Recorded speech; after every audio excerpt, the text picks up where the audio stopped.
Hey, what's up guys? So time to take a look at some recent laser jammer testing with all of the top tier laser jammers. We're going to be comparing the AntiLaser Priority, the Uniden R9, the Escort Redline Ci 360C, the Stinger Fibers, the TMG Alpha-17s, the Adaptiv TPX, as well as for fun, an older laser jammer from Kiyo. And then to test all the different laser jammers, we're going to be using laser guns from LTI, Custom, Stalker, and Dragoneye.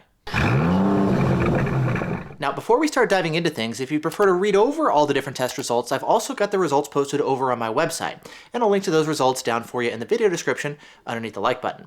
Additionally, I've also posted the results for discussion over on the radar detector forums, and I'll link to that as well. There's some really good discussion that you can check out there too. And this video version is going to, of course, cover all the same information, plus a few extra things. For example, you're going to get to see and hear the different laser jammers in action, something you can't do from just the written article. I'm going to share some additional information and insight that we've gotten from the manufacturers since the test results were posted. And then I'm also going to be adding my thoughts here for the different laser jammers as well. And because this is just one test, and results can vary depending on which laser jammer you're using, your firmware version, placement on your car, which car you're using, which laser guns you're using, the terrain or the course that you're testing on, etc.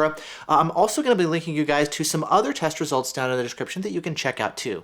Now, fortunately, the trends that I've been noticing here in my test do seem to line up with what people are noticing in other tests as well. But again, it's also a really good idea to check out the results from a variety of different testing. Now, for more information about my install itself, I've got two videos about that I'm going to be working on. Number one is going to show you guys kind of the final product with everything inside and outside in the car. The second video is also going to show you guys kind of a behind the scenes look at the install process and the upgrade itself. It's actually really interesting to see everything actually being put into the car. So stay tuned for those two videos that are going to be coming out as well. And then finally, for more information about any of the different laser jammers, or if you'd like to order one for yourself, down in the description, I'm also going to include purchase links to all the different laser jammers as well. A big thank you to everybody who came to help out with testing, who provided equipment, who provided LiDAR guns, who helped with shooting and documenting, etc. There's no way I can do something like this on my own. So again, a big thank you to everybody who helped make this happen. And so with that said, let's go ahead and start diving into it. Now, as far as the test course that we used, it's the same course that I've used in years past. We tested on a nice long straightaway on a road that passes by a bunch of offices and warehouses. The traffic was fortunately pretty light and minimal. Weather was nice and sunny, temperatures around 80 degrees. Now, starting things off, let's begin here first with the AntiLaser Priority. This is the laser jammer that I think got the most amount of testing. I tested multiple different configurations and versions of the ALP. Now, on my car, I've got the ALPs installed both on the front and on the rear. I've got two regular heads plus a TX black head on both sides. Additionally, I've also got some acrylic covers on my car as well, so you can't actually see the laser jammers themselves. It's basically the same material that's on the front of the laser jammer heads themselves. It allows infrared light to pass through in both directions, and it's just an extra thing that I've had my installers do to help make the install more hidden and integrated. And taking a look at the test results here first with the acrylic covers on, the ALP seemed to do well against some of the tougher guns like the TrueSpeed S and the Stalker RLR, but it struggled against the Dragoneye. You can see it went jam to gun for center mass, but it had some punch throughs on the driver and passenger headlight. And then next, taking a look at the rear of the car, again, you can see it did well against most guns, going jam to gun against just about everything. However, we did see some issues with that same Dragoneye as well. Now, I know that this specific copy of the Dragoneye has also caused issues for other people's ALPs as well. I'll link to additional tests, as I mentioned before, down in the video description. But again, for testing purposes, I was curious to see if my acrylic covers had any impact. And so for that reason, I removed them and retested. And again, the results were very similar. It was still going jam to gun against most of the different guns, but I was still seeing some punch throughs here with the Dragoneye. Now, what if it's a CPU-related issue? ALP has recently upgraded their CPUs from the Hardware 4 to the Hardware 6 CPUs, and I'd actually just upgraded my entire car. I'm now running with the Hardware 6 CPU, and I've upgraded the regular laser jammer heads. They're more sensitive than they were before. But for comparison testing purposes, we also swapped out the Hardware 6 CPU for the older Hardware 4 CPU. And again, the results were still in line to where the ALP would go jam to gun against guns like the TrueSpeed S, but we were still getting some punch throughs here with the Dragoneye. And the same thing was true here on the rear of my car with Hardware 4. Punch throughs on Dragoneye, jam to gun against TrueSpeed S. Now, Farius from the forums, you guys may know him as the developer who's created Highway Radar. He came by as well to help with testing, and he also has an ALP installed on his Audi Q5. Same body style and everything as mine.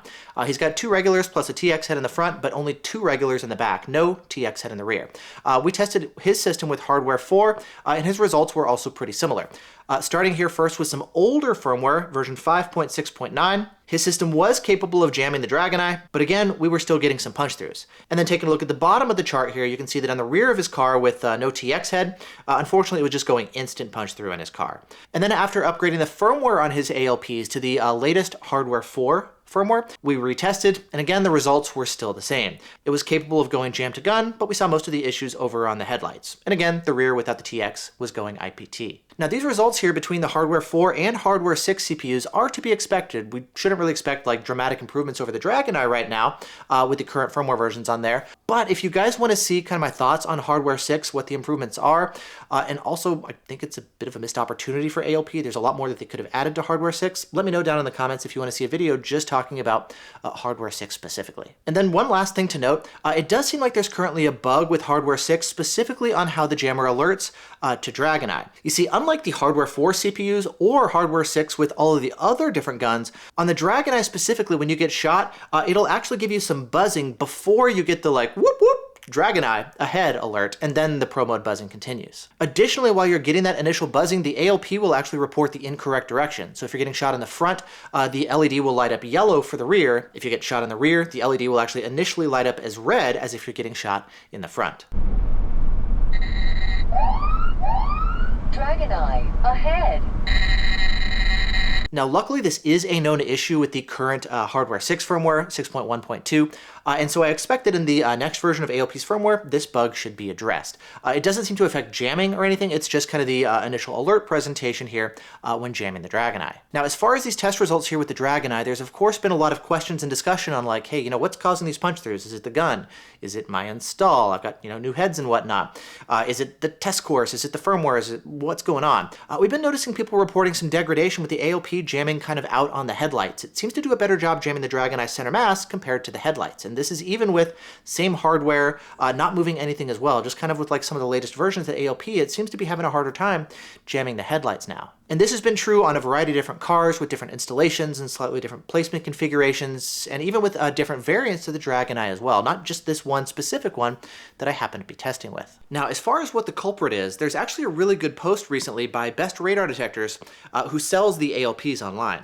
Now, he was explaining that the original release of the hardware 6 firmware is basically the same code as hardware 4, just converted to the new DSP processor used in the hardware 6, which is why we're not expecting a night and day difference in terms of performance. He's mentioned that they've already fixed some of these initial bugs we've been discovering, and they're also working on a firmware version that's going to offer more performance using the new DSP improvements, and that should help with analyzing signals, preventing false alerts, and Dragon Eye performance. Now, if you take a closer look, he says that the Dragon Eye code works 100% in both hardware 4 and hardware 6, but the additional digital signal processing will help with reflections, which is the cause of punch-throughs that can occur with the current code. He mentions that they really want to try to avoid jam codes. So they'll be trying to analyze the reflections off of things around you using DSP to verify if the reflections are actually a reflection or not. And so in short, they've been making some changes to exactly how the jamming is being implemented. And I'm hopeful that ALP continues to work on this and improve upon this. Like, for many years, ALP has been the gold standard when it comes to performance. It's the only one that I'm running on my car, both front and rear. I've got a lot of laser jammers installed, but ALPs, they're the ones that I rely on day to day. I also put in the back of my car.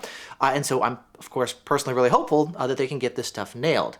Which brings me to the next laser jammer, the Uniden R9. Now, the Uniden R9 was the best performer of the day. This was the only laser jammer that seemed to handle every gun that we threw at it without any issue or drama. It reliably jammed all the guns, including the Dragon Eye, and the only punch through that I saw was at 63 feet, basically as I was passing the shooters. And the more I test with the R9, the more impressed I am by it. It's not perfect. There are still some issues that I'd like to see Uniden address here with the R9, but when it comes to jamming performance, this one is quickly rising to the top as clearly one of the very best laser jammers available in the market. Now, at this time, it's only available paired with their custom-installed R9 radar detector. And there's been a lot of requests from myself, from you guys, from pretty much everybody to offer the R9 standalone, to offer it with the ability to plug into the R4 and the R8. Those detectors are designed to be able to use as laser jammers, and we really want to see Uniden go ahead and release this. So if you want a more affordable version of these laser jammers and you don't have to go for the full R9 package for radar and laser, you've got the option to add it. I'm really hoping that Uniden releases those because these laser jammers seem to be very promising here in testing. And as I mentioned earlier, this test here is just one test, but I've seen similar results by other testers across North America, and so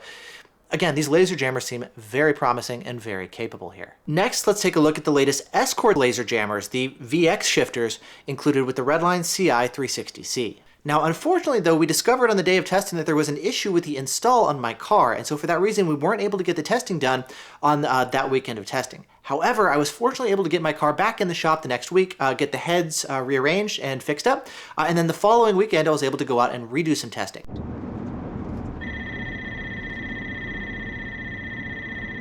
Now, you'll notice I'm actually wearing a different shirt now. I've got the white Vortex Radar shirt. This shirt, for the purpose of this video, is basically signifying me talking about newer stuff that kind of comes after when I originally first shot this video. So we've got some additional test results and some additional information that I didn't know when I first shot this video. Anyways, taking a look at the test results from the corrected Escort install, it actually did great here. And as you can see, the Escort almost always went jam to gun against basically everything that we threw at it. There were only 2 punch-throughs that we saw at closer range. One was against the Dragon Eye. It was somewhere between 200 to 300 feet. They didn't catch the exact distance, so I just said 250 feet.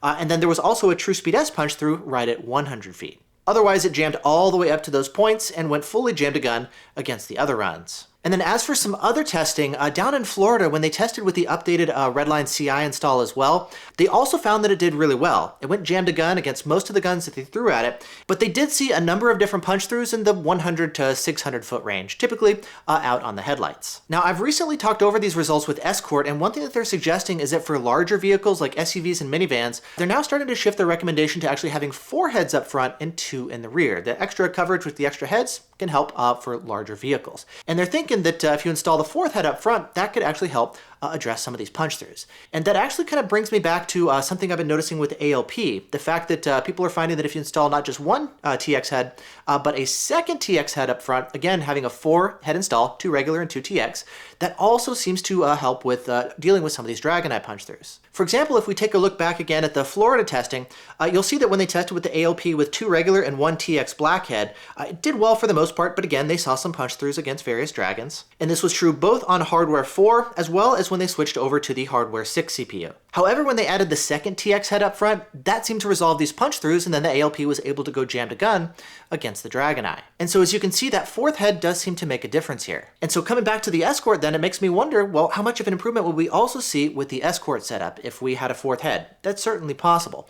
I don't have the 4th head installed on my car, though we do have a test coming up in Tennessee in October, and so hopefully we'll be able to get an Escort system there, maybe with 4 heads as well, and we can do some additional testing with different configurations as well. But this is just kind of one of the things that we've been testing and learning as we go. Either way though, even with the triple head setup here in my car, the Escort is still doing very well here. Definitely a nice step up compared to the Shifter Max heads that we had on the previous generation Maxi i360. Next, let's take a look at the Stinger fiber laser jammers. Now this is one that, okay, this is a lot. So I like these laser jammers for their size. They're the really small laser jammers that can be like stealthily hidden in your car. In fact, in my car, I've got the regular heads like actually drilled into the grille itself. They're super teeny tiny. And then the outer heads are installed kind of on this like removable side panel underneath the headlights. I think those panels are for like optional headlight washers or something that's not actually installed in my car. So my installers actually installed them right there. There was a lot of back and forth with Stinger to figure out optimal placement, discussion with my installers and stuff. I'll cover all this kind of stuff more when I get to the installation on my car and a lot of the specifics and whatnot. But basically, the side laser jammers were actually installed really close to the headlights. Closer, in fact, than the other side laser jammers that are installed in the grille. Now, taking a look at the test results here, let's take a look here first at how it handled a variety of different guns. Starting off here first with the Dragon Eye, it actually did very well here. You can see it was capable of going jam to gun, and any punch-throughs that I saw were only around the 200 to 300 foot range. It did jam for most of the course. Against the True Speed S, though, it did well center mass, but it started going IPT over on the headlights. It was able to jam for a little while in some situations, but on a variety of different runs, it also went IPT. I'll talk about this here more in just a moment. Against your easier guns like the PL3 or the LTI True Speed, it went jam to gun, but surprisingly it had a number of different issues against the LRB, specifically how it had to do with alerting. You see, there were many instances where the laser jammer did not begin alerting as soon as I would shot. It would actually sometimes take like 5 seconds where it's actually jamming for 5 seconds. Then the system lets me know that I'm getting shot with laser. Jamming continues, though the countdown actually starts from the top.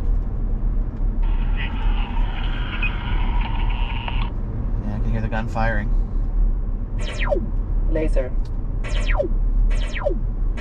For testing purposes, I had it set for the 60-second, effectively unlimited jamming option. By default, you can only have it jam up to 10 seconds before it automatically turns off. It is kind of a pain in the butt to have to like power cycle the unit after every pass and then re-enable the 60-second jam option for testing, but it is nice that at least they do have that jam option.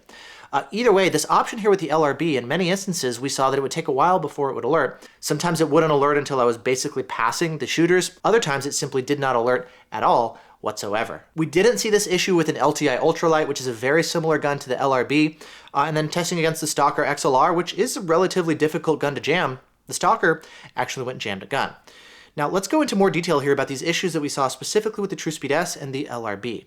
Now the LRB, I think that this is just kind of a bug as far as the alert presentation. We've got some theories as far as what was happening. I'm not entirely sure. We tried testing when we came back on day 2, testing with the gun vertical versus horizontal and like on a tripod versus handheld and stuff. Sent all the information over to Stinger. We did a bunch of additional test runs. I've sent them videos of every single test pass on every single gun. The Stinger is also capable of logging information on a USB stick when you're driving around with it. So for day 2, I popped in a thumb drive and logged everything with all the different guns that we tested. I sent the logs over to Stinger. I sent them more information as far as placement with everything. So like, I don't have a good handle yet on exactly what's going on here with the LRB, but it seems like it just might be an alert presentation bug, but an important one because you do need to know as soon as you're getting shot. So hopefully that with this additional information, they're able to identify what the issue is and get it resolved in a future firmware update. Next, when it comes to the TrueSpeed S issue, this one I think is a little bit more complicated. Our initial theory with this had to do with like maybe having tunnel vision or something. I don't think that that's the case though. Now, the reason that we were thinking this initially was there was actually a time when there was a car in front of me and I had to kind of like pull around the car. And as I did, I was actually slightly driving directly at the shooters. And at that whole time, the system was going jam to gun. But then as soon as I kind of like straightened out the car, that's when I got the punch through. We were like, oh, that was kind of interesting. And then we started doing some additional testing and we're like, well, if the shooters are standing over on the sidewalks or on the side of the road, that's when we're getting more punch throughs.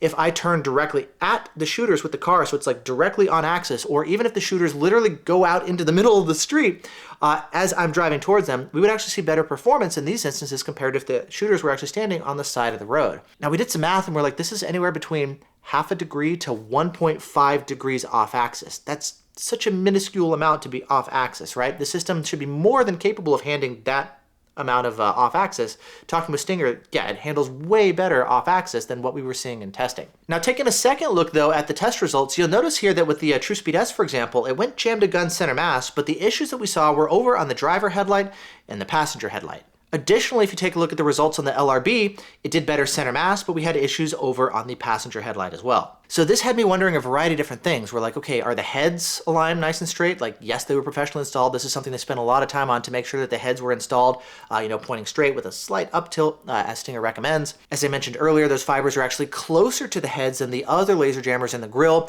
They're just under 7 inches from the heads to the very top of the headlights, and then within just 12 inches to the headlights on either side. Again, closer to the headlights than the other laser jammers. What if there's a configuration issue or something, like one of the heads are unplugged, but we tested the receive for all 3 different heads and all of them are actually detecting laser just fine? What about the possibility that maybe a transmit head was unplugged or something? Well, again, if you take a look at the test results, you can see it could actually go jam to gun against the Dragon Eye. We saw the same thing on the Stalker RLR, and that kind of stuff wouldn't be happening if one of the heads were unplugged. And so for that reason, I don't think it's an issue with any of the heads being unplugged either. Now, when I was initially talking over my installation with Stinger, we were debating placement and head count as well. We were debating the idea of going for a set of triples versus quads. I had triples pretty much set up for everything, so I kind of wanted to do the same thing here with the Stinger setup. Now, as I mentioned earlier, we've seen some improvements in some situations with like the ALPs and potentially with the Escorts if you're on a set of quads. And talking things over with Stingers, they said that having 4 heads up front should also help with jamming, especially when we're going to be like really hammering it for testing like this. Now, they did say that 3 heads should still be sufficient, which is why we ultimately went with the triple head setup, but 4 should be better as well. Now, would having 4 heads solve the issues that we saw in testing? I can't say for sure, obviously, but my guess would be no. Like, for example, it could help with some of the Dragon Eye punch-throughs, just getting like maybe extra surface area and coverage on the car. Things with the TrueSpeed S, seeing it go like IPT in situations, I don't know, is that a sensitivity thing? Is it just not having enough heads? Maybe, I don't necessarily think so. Is it an algorithm issue, not being able to keep up? It's still seeing the heads. still seeing the gun rather, and still firing back.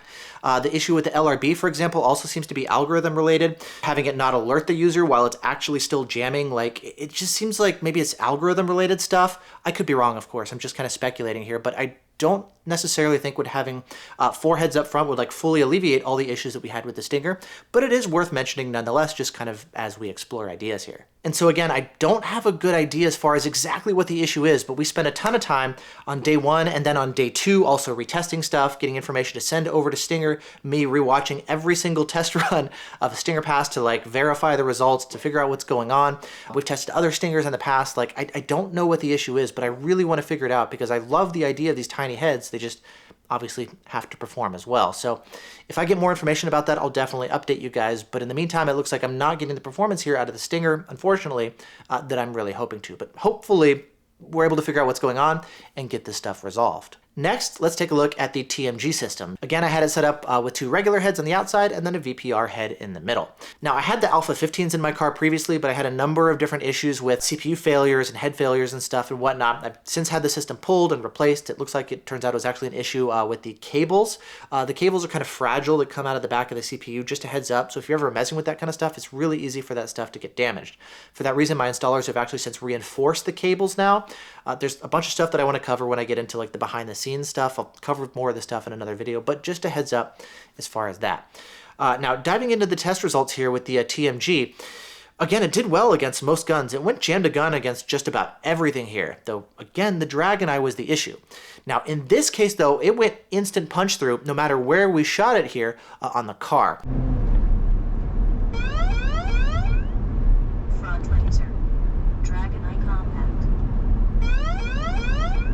Now, after the testing concluded and I sent the results over to Ming, who builds the TMG jammers, he was asking me to actually go back and test without the VPR head installed to see if maybe there's like a difference when the TMG is using the VPR head or not. And so when we went back out to retest with the Escort system, I also ran the TMG setup with just a set of duals, and surprisingly, when we tested without the VPR head installed, it actually managed to jam the Dragon Eye to some extent. And while it never went fully jam to gun or anything, and the punch-through distances did vary, remember, this is without the VPR head in the middle, just with a set of duals. And nevertheless, it still managed to offer some jamming capability against the Dragon Eye. And so the question then becomes like, okay, is there an issue with the algorithm when the TMG is using the VPR head? Potentially. Ming suggested like, well, it's possible that maybe my VPR head is actually broken. I really hope not. I've dealt with so many failures on the TMG systems with stuff breaking and dying on me that I really hope I'm not dealing with another round of breakages. So I don't know if that's the case, but I just hope not. But either way, given the fact that they do have an algorithm that can jam this specific Dragon Eye to some extent, hopefully if it is an algorithm issue, again, I don't know for sure, of course, but if that's the case, maybe they can just make some adjustments for the VPR version of the algorithm to enable jamming against that specific gun. Now, there's been some questions and discussion online. People are saying like, oh my gosh, you did better without the VPR head. I've got a VPR head on my TMG. Should I unplug it? Should I stop using it? I don't necessarily think so.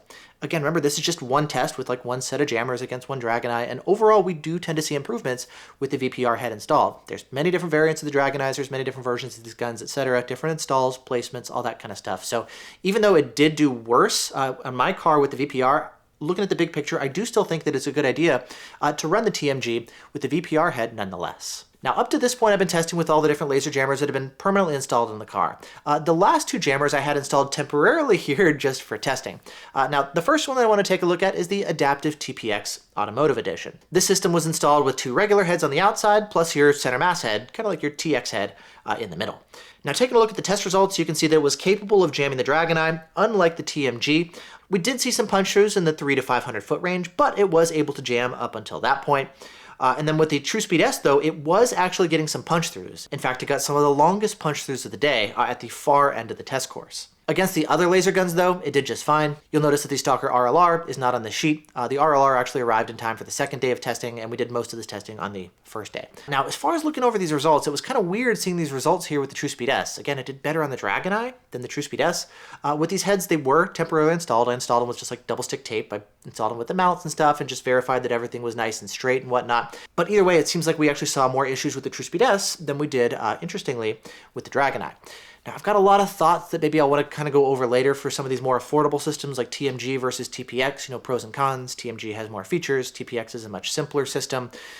There's a lot of thoughts that I have on that, but I think I'll kind of save that for another video. But either way, just taking a look at the test results, here is what they are. And then finally, as far as kind of your more affordable systems, the last one that we want to take a look at is the Kiyo ProPark 3. This is a now discontinued system with old technology. You can still buy some of the remaining stock online for like $60. Now, this is actually one of my favorite systems to test because of the ringtone, or the alarm that you get. It sounds like a 1990s ringtone or something when you get shot running the system. And to be honest, after hours and hours of driving back and forth, listening to all these different laser jammers going off in my car, this one was actually pretty fun to listen to. But realistically though, what matters is not the sound that you get when you get shot, but how the jamming performance works. Now, taking a look at the test results, it's basically what we expected with older technology here.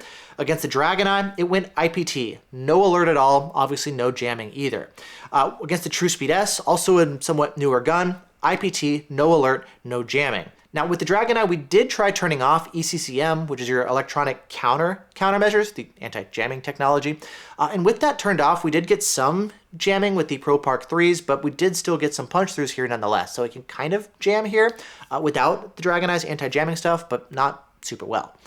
And then finally, taking a look at the other test results, you can see that against your simple guns like your PL3, your LTI True Speeds, and your LRBs, it is able to jam that. And so if you're running against just like older generations of LiDAR guns, yes, an older technology laser jammer could work, which kind of makes sense. But against anything newer that we're going to see nowadays, your TrueSpeed S, your DragonEyes and stuff, unfortunately, it's not going to be useful against your modern guns. But it was kind of fun to play with nonetheless. And so with all that said, what are my final thoughts and overall takeaways here from this test? Well, let's just run through the different jammers here one by one. Starting with the ALP, I'm honestly feeling a little bit disappointed here. You know, like we've been seeing this kind of trend overall where the ALP is starting to struggle lately here against some of the DragonEyes. That's been the gold standard here. It's the one that I've been running on my cars here for many years. It's the default recommendation. It's traditionally been the best performing laser jammer. But lately we've been starting to see some issues here against some of the DragonEyes. We've been seeing some people suggest that if you install a second TX head, so you run like 2 regular and 2 TX up front and stuff, the ALP does do better, and that's awesome to see, but that didn't used to be the case, even against some of the older versions of the DragonEye. That's going to start to drive up the price to do that, where a lot of these other laser jammers are starting to get really good without having to have so expensive of a jammer. Plus, they're starting to add some additional features that we don't have in the ALP. You can probably sense I'm starting to get a little bit annoyed here with the ALP. Some of the stuff has to do with hardware 6, the missed opportunity that I was alluding to earlier. I feel like a lot of the other jammers are starting to catch up, if not exceed, the laser jammer in some instances, plus they're adding a lot of useful features and doing it at a lower price point. So I feel like ALP over the years is starting to get a little bit stagnant, and they've not been updating to the degree that I would love to see them do. I still consider them to be one of the best, if not still the gold standard, but I think that title is going to be harder and harder to keep moving forward. So I'm hopeful that like with future improvements, especially with some of the changes that they made here with the hardware 6 CPUs, helps to get them like to really get back to where I want them to be. But I'm left feeling a little bit disappointed here, testing with the ALP, testing fronts and rears, different hardware versions of the CPUs, different installs on different cars, different firmwares, etc. Looking at other people's installs, I think that there's some work here to be done here on the ALP side. With the R9, again, this was the only one that was like drama-free, and this is what I was expecting. I want to just be able to like install it in the car, go up against anything, and it just jams. There's still some issues. Again, with the R9, it's not perfect. There's some issues I'd like to see them address. I wish the heads were a little bit smaller. I wish they would sell it standalone. I wish there were some improvements to the UI and stuff. But like clearly from a performance perspective, their algorithm is different than what we're seeing from ALP and Escort and TMG and all the others. It seems like they're doing a really good job here with their laser jammers. And so this one I think is a really solid contender. I'm going to be installing the R9s. I've got a second one sitting over here on my wife's car on our Kia EV9. And after this test, I've got a lot more confidence now with the R9, and I'm happier now going with this option. And then when it comes to the Escort Redline Ci 360C, this one actually did well here in my test as well. In fact, this is the second test that I've seen where the jammer actually did better than I expected. You see, previously, like with the Max Ci 360C, I didn't really like the jammer, so usually it was like, just get that with the radar only and then add an ALP for laser, running them standalone. But with this Escort, the performance seems to be there so far as what we can tell in testing. And I like the fact that it's got those smaller heads, which are smaller than the ALPs and Unidens and all that kind of stuff. It's only Stingers, which are going to be smaller still. And so the fact that we've now got integration for both radar and laser, we've got the smaller heads, which is nice, and the jammers are actually seeming to perform, I don't think it's going to be as necessary now to go for like Escort radar only and then throw on something else for laser. That said, I do still wonder about like the advantages of having 4 heads. That's going to be something for us to continue testing over time to see if that helps improve things further, especially on larger vehicles. That's also a help on like ALPs and whatnot. But either way, the Escort jammer actually seems to be performing well here in testing, and I am happy to see that. And then next, as far as the Stinger, this one, I don't know, I wish it just did better out of the box, kind of like what I saw with the Unidens. This one I think probably had the biggest advantage in terms of placement, given that the outer heads were actually closer to the headlights than any of the other laser jammers, but it still struggled nonetheless. And so we saw some weird issues. I don't know exactly what it is. I spent a good amount of time like trying to figure out what it was, sent all the information over to Stinger. Hopefully they can get some information to figure out what this is, because I really want to get it resolved. I don't know if it's hardware issues, I don't know if it's a sensitivity, a transmission issue, if it's a bug, like there's a variety of stuff going on here. Hopefully we can get that stuff resolved, because I love the idea, I just want to see it like fully execute and delivered the way that I would hope. When it comes to TMG, this one seemed to do pretty well against most guns, going jam to gun against just about everything. The one exception was the Dragon Eye, where it went fully IPT, no jamming whatsoever. Now it's odd that when I unplugged the VPR head in the next round of testing, with just 2 heads, not 3, just 2, and no VPR head, it actually managed to jam the Dragon Eye somewhat. And so that leads me to wonder, like, is it yet another hardware failure on my end? Is it an algorithm issue on their side? I don't know, but I still have some question marks here with the system, and so the system looks promising, but it's still not at the point where I feel like I can fully trust it, just install and it works, and it does the job that I'm really hoping to the degree that I want. But I do still think that it's promising nonetheless. When it comes to the Adaptiv TPX, this one seemed to do better. Against the Dragon, I was able to jam for a little while. I would obviously love to see like fully jam-to-gun performance the way we got with the Uniden. I kind of feel like to some extent, are we justifying, like, this is good enough? If it jams for a little while, then, you know, kind of like with the ALP, are we justifying, like, okay, it was able to jam for a little while, it didn't go IPT like the TMG, and realistically that's enough to give you a save in practice. You can slow down and disarm, and yes, that's going to work, but like, ideally you want it to be able to handle it, just be solid and bulletproof, whether it's close range or far away or whatever. I want it to be able to jam reliably. Like, that's really what I want. Even though something like what we saw, again, coming back here to the Adaptiv, yes, it jammed for a while, eventually got a punch through in practice, that should be fine. Seen a lot of people who've gotten good results here, you know, in the real world here with the system, but ideally I'd love to see it be able to go jam to gun for testing purposes if needed. Some of the issues with the TrueSpeed S were kind of surprising. I would love to, of course, see it do better against that gun. Other jammers handled the TrueSpeed S better, but at least it was able to handle the Dragon Eye. Not perfectly, but it was able to jam it to some extent. And then finally, the Kiyo ProPark 3, older laser jammer technology, discontinued and stuff, performed kind of as expected. It worked against like your older technology laser jammers that were kind of designed at the time that the laser jammer was created, but not against like the newest stuff that operate differently than some of the older tech. And I've seen some people pick them up, maybe just throw it on a rental car. People were picking it up for like $60 or something. I think they're out of stock or something, but it's just kind of fun to test something a little bit different, you know? So I think as far as my kind of like best picks, the R9 was clearly the winner here as far as the best performing laser jammer. If you want to pick one of those up, I'll link to it down in the description for you. The Escort Redline Ci 360C also did well here in testing too. Plus I like their physically smaller heads to make it easier to get the system installed in the car. And then when it comes to the ALP, I really like this as like having a standalone laser jammer, right? The Uniden and the Escort, you do have to pair it with their custom installed radar detectors. The ALP can be run standalone, so you could run it with like a windshield mount radar detector.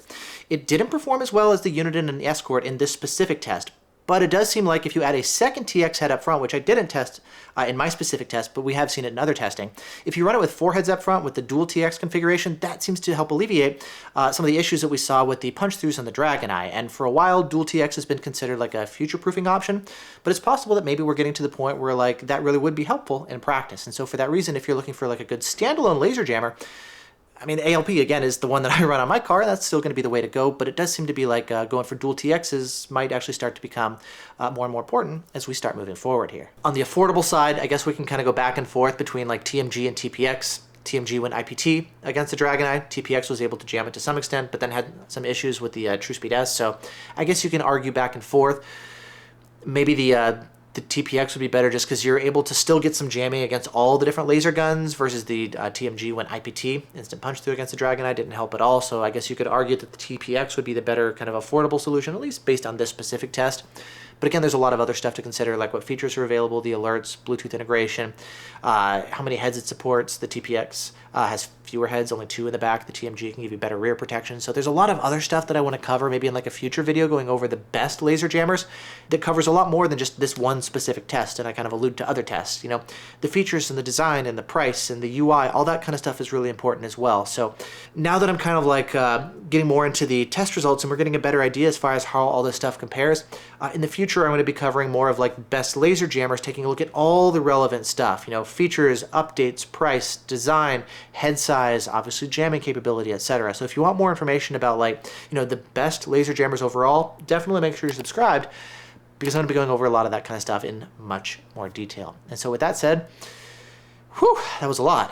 Thanks for sticking around and hanging out and watching this video. A big thank you to everybody who came out to help, who provided equipment, etc. Stay tuned for more videos on a bunch of other countermeasure related stuff. And again, thanks for watching. See you guys in the next one. Bye.